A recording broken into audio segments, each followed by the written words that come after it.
yang berjudul Hakim. Pengertian hakim. Hakim adalah pengadilan atau orang yang mengadili perkara dalam pengadilan maupun mahkamah.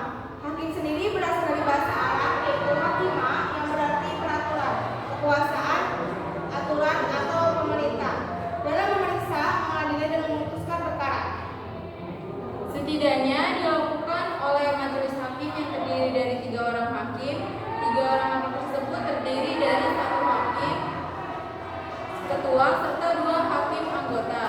Pada perkara pidana, hakim memutuskan apakah terdakwa bersalah atau tidak, serta memutuskan hukuman yang aman dijalani terdakwa.